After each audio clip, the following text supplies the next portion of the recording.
ഇതാണ് കൊല്ലത്തുള്ള Travancore Medicity hospital.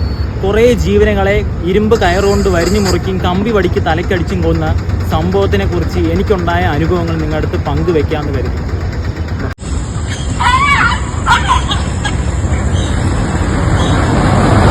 2018 ഇതേ Medicity ഹോസ്പിറ്റലിൽ ഒരു തെരുവുനായയുടെ വയറ്റിൽ കമ്പി കുരുങ്ങി കിടക്കുന്നു പറഞ്ഞ് റെസ്ക്യൂ ചെയ്യാനായിട്ട് PFA നിന്ന് ഞാൻ വന്നിരുന്നു. അപ്രകാരം എനിക്ക് മനസ്സിലായി ഇങ്ങനെ ഒരു പന്നിയെ പിടിക്കുന്ന ഒരു കുടുക്ക് വെച്ചാണ് ഇതിനെ പിടിച്ചിരിക്കുന്നത്. അപ്പോൾ ഈ ഒരു പരിധിയിൽ അങ്ങനെ പന്നിക്കളി വെക്കാനായിട്ട് ഇവിടെ പന്നികളില്ല.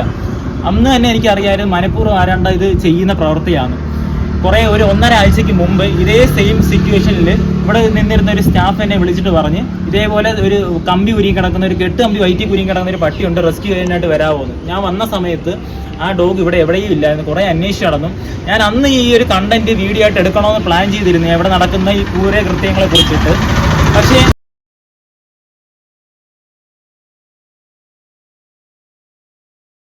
ഈ പ്രവൃത്തി ഇവിടെ ഇപ്പം സമീപകാലത്തിലൊന്നും നടന്നു വന്നതല്ല, ഒറ്റപ്പെട്ട സംഭവമല്ല, വർഷങ്ങളായിട്ട് തുടർന്നു വരുന്ന ഒരു കാഴ്ച തന്നെയാണ്.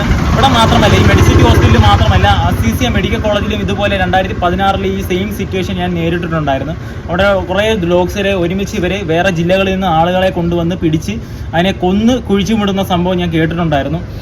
തെളിവുകളൊന്നും ഇല്ലാത്തതുകൊണ്ടും പ്രത്യേകിച്ച് ഇത് ഇപ്പോഴത്തെ ഉള്ള സോഷ്യൽ മീഡിയയുടെ പവറൊന്നും പണ്ട് കാലങ്ങളിൽ ഇല്ലാത്തതുകൊണ്ട് നമുക്കിത് പ്രചരിപ്പിക്കാനായിട്ട് കഴിഞ്ഞിട്ടില്ലായിരുന്നു.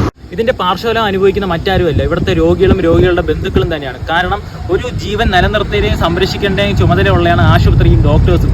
അവർ തന്നെയാണ് ഈ ഒരു ജീവനെ എടുക്കുകയും അതിനെ ക്രൂരകൃത്യങ്ങൾക്ക് കൂട്ടുനിൽക്കുന്നത്. അപ്രകാരമുള്ള ഈ സ്ഥാപനത്ത് നിങ്ങളുടെ ജീവനുകളെല്ലാം അവർ വില കൽപ്പിക്കുന്നത് നിങ്ങളുടെ പോക്കറ്റിലെ മണി തന്നെയാണ്. ഇതുപോലെയുള്ള സ്ഥാപനങ്ങളുടെ മാനേജ്മെന്റുകളെ എംപ്ലോയീസും അറിയാൻ വേണ്ടി എത്രയോ സൊല്യൂഷനുകളുണ്ട്. ഈ കൊല്ലുന്ന പ്രവൃത്തി പ്രകൃതിക്ക് നിരക്കാത്തൊരു കാര്യമാണ്. അപ്രകാരമുള്ള പ്രവൃത്തികൾ നിങ്ങൾ കൂട്ടുനിൽക്കാതിരിക്കുക. എത്രയോ നല്ല സൊല്യൂഷനുണ്ട്. റീലൊക്കേറ്റ്, അപകടകാരിയായിട്ടുള്ള അനിമൽസിനെ റീലൊക്കേറ്റ് ചെയ്യുക, ബന്ധീകരണം ചെയ്യുക, അതിനുള്ള എത്രയോ പരിഹാര മാർഗങ്ങൾ നമ്മുടെ കൈകളിലുണ്ട്. ഈ കൊന്നു തള്ളിയ ജീവികളുടെ ആത്മാക്കൾ തെളിവ് തെളിയിക്കും. അപ്പോൾ ഇവിടെയുള്ള ജനതകൾ അറിയേണ്ടത് ഈ കാര്യങ്ങൾ എല്ലാവരിലേക്ക് എത്തിക്കുക. നിങ്ങൾക്ക് അറിവില്ലാത്തവർക്ക് അറിവ് പകർന്നു കൊടുക്കുക. അപ്പോൾ ഓക്കെ, താങ്ക് യു.